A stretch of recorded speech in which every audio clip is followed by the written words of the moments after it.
Hello दोस्तों, आप सभी का हमारे यूट्यूब चैनल पर स्वागत है। यह वीडियो खासकर क्लास 12th यूपी बोर्ड के स्टूडेंट्स के लिए है जिनका कुछ दिनों के बाद फिजिक्स का पेपर है। हम फिजिक्स फर्स्ट अपने पिछले वीडियोस में पढ़ा चुके हैं अच्छे से। उनमें उनके जो भी इम्पोर्टेंट टॉपिक्स हैं आपको पढ़ा चुके हैं, बता चुके हैं। आप पिछली वीडियोस में देख सकते हैं। यहाँ से हमारा स्टार्टअप होता है फिजिक्स सेकेंड का, जिसमें पहली यूनिट है प्रकाशिकी, जिसके अंतर्गत 2 लेसन्स आते हैं, चैप्टर 9, चैप्टर 10। चैप्टर 9 में आप पढ़ेंगे किरण प्रकाशिकी एवं प्रकाशिकी यंत्र, और चैप्टर 10 तरंग प्रकाशिकी। तो हम आज पढ़ाते हैं आपको आज की क्लास में अध्याय नंबर 9, जिसका नाम है किरण प्रकाशिकी तथा प्रकाशिकी यंत्र। इसमें हम टॉप 10 टॉपिक्स आपको हम बताएंगे जिन्हें आप पढ़ के जाएगा। परीक्षा में आपको काफ़ी मदद मिलेगी इनसे। पहला टॉपिक है हमारा प्रकाश का अपवर्तन व अपवर्तन के नियम। प्रकाश समझ लीजिए, खासकर इतना इम्पोर्टेंट नहीं है प्रकाश की परिभाषा, लेकिन आप समझ लीजिए। प्रकाश वह विकिरण ऊर्जा है जो हमारी आंखों को संवेदित करती है, जिनकी मदद से हम वस्तुओं को देख पाते हैं। ठीक है, अब प्रकाश का अपवर्तन ये इम्पोर्टेंट है। तो किसी प्रकाश किरण के एक माध्यम से दूसरे माध्यम में जाते हुए दोनों माध्यमों के अंतराह पृष्ठ पर अपनी दिशा से मुड़ जाने की परिघटना को हम प्रकाश का अपवर्तन कहते हैं। ठीक है, तो समझ में आ गया होगा। प्रकाश अपवर्तन के 2 नियम होते हैं। ठीक है, पहला नियम आपतित किरण, अपवर्तित किरण तथा आपतन बिंदु तीनों एक ही तल पर होते हैं। ठीक है, मैं दोबारा रिपीट करता हूँ। आपतित किरण, अपवर्तित किरण तथा आपतन बिंदु पर अभिलंब तीनों एक ही तल पे होते हैं। इसलिए रिपीट किया ताकि आप अच्छे से आपके दिमाग में आ जाए, क्योंकि पूछ दिया जाता है। ठीक है, दूसरा नियम आपतन कोण की ज्या तथा अपवर्तन कोण की ज्या का अनुपात एक नियतांक होता है। ठीक है, फॉर्मूला आपको मैं लिख के बताता हूँ। साइन आई बटे साइन आर बराबर एन। ठीक है, यह नियतांक कह सकते हैं। इसे हम माध्यम 1 के सापेक्ष माध्यम 2 का अपवर्तनांक भी कहते हैं। ठीक है, तो आई जो है वो आपतन कोण है, आर अपवर्तन कोण है। इन दोनों की ज्या का अनुपात नियतांक होता है। इसे ही स्नेल का नियम भी कहते हैं। ठीक है, चलिए आगे बढ़ते हैं। पूर्ण आंतरिक परावर्तन व इसके अनुप्रयोग। ठीक है, तो पूर्ण आंतरिक परावर्तन देखिए क्या होता है। परावर्तन के नियम ये सब आपके कोर्स से हट चुका है। पूर्ण आंतरिक परावर्तन आपके कोर्स में है। पूर्ण आंतरिक परावर्तन को बताने से पहले मैं आपको पहले क्रांतिक कोण बताना चाहता हूँ, क्योंकि क्रांतिक कोण अगर आपको जब तक नहीं पता होगा आप पूर्ण आंतरिक परावर्तन नहीं समझ सकते। क्रांतिक कोण देखिए क्या होता है। सघन माध्यम में बना वह आपतन कोण जिसके सापेक्ष विरल माध्यम में अपवर्तन कोण का मान 90 अंश का होता है, दोनों माध्यमों के बीच क्रांतिक कोण कहलाता है। ठीक है, अब समझिए पूर्ण आंतरिक परावर्तन। तो आपतन कोण का मान जब क्रांतिक कोण से भी अधिक हो जाता है तो प्रकाश किरण क्या करती है, वापस उसी माध्यम में लौट आती है। इस घटना को पूर्ण आंतरिक परावर्तन कहते हैं। इंग्लिश में बोल सकते हैं टोटल इंटरनल रिफ्लेक्शन। ठीक है, चलिए उम्मीद है आपको समझ में आ गया होगा। अगला टॉपिक देखते हैं, गोलीय पृष्ठों पर अपवर्तन।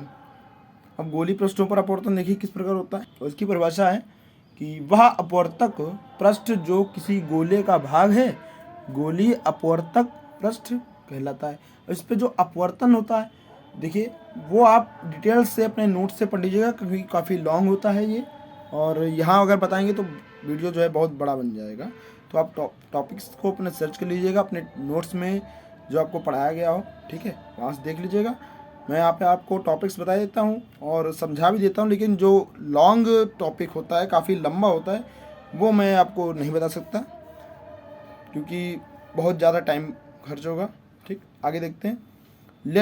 लेंस मेकर सूत्र, पतले लेंसों द्वारा अपवर्तन।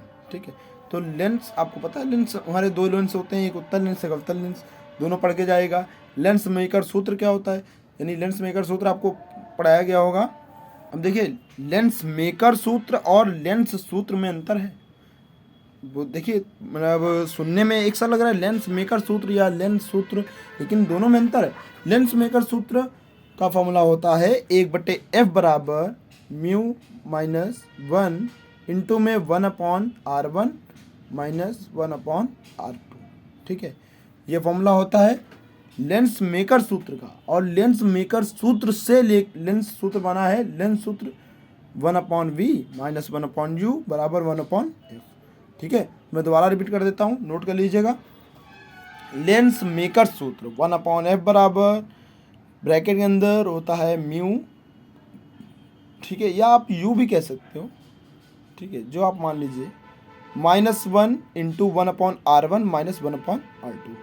ठीक, और लेंस सूत्र होता है 1/v माइनस 1/u बराबर 1/f। ठीक है, और पतले लेंसों द्वारा अपवर्तन, ये पढ़ लीजिएगा। अगला टॉपिक है रेखीय आवर्धन।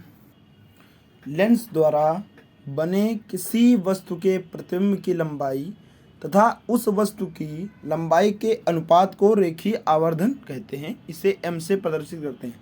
हम लेंस से रिलेटेड रेखीय आवर्धन के बारे में आपको बता रहे हैं, क्योंकि दर्पण आपका हट गया है। ठीक है, तो फॉर्मूला मैं देखिए लिखे देता हूँ कहीं पे, यहाँ पे देखिएगा, इस जगह पे मैं लिख रहा हूँ, इस जगह पे। जैसे अगर हम इसे m से दर्शाते हैं, अगर हम प्रतिबिंब की लंबाई को I से प्रदर्शित करें और वस्तु की लंबाई को O से प्रदर्शित करें, तो फॉर्मूला आपका बन जाएगा m बराबर I/O।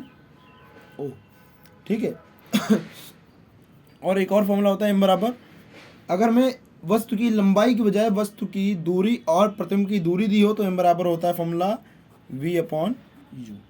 ठीक है, या हम ऐसे भी कह सकते हैं कि I/O बराबर V/U बराबर m। ठीक है, तो ये रेखीय आवर्धन का फॉर्मूला है। ठीक है,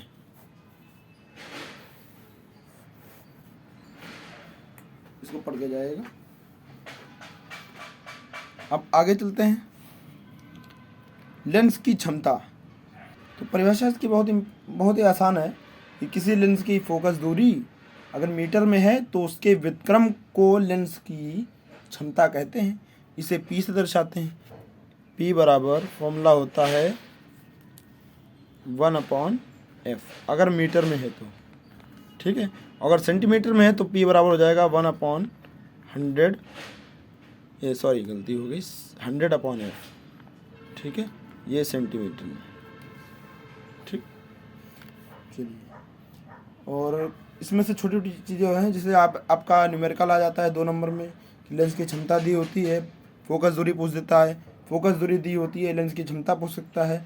लेंस की क्षमता को D से दर्शाते हैं, लेंस की क्षमता को D से दर्शाते हैं,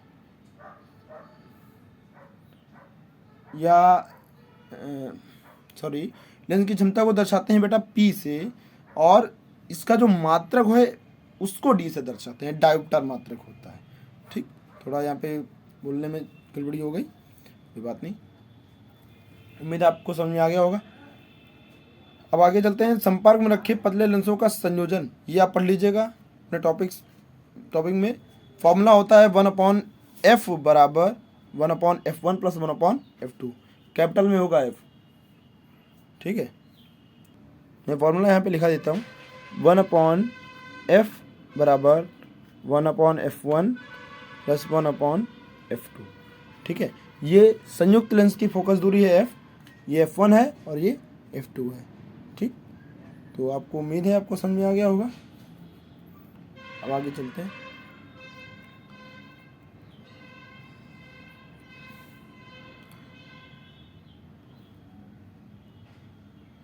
प्रिज्म विचलन कोण, प्रिज्म के पदार्थ के अपवर्तनांक का सूत्र निरूपण।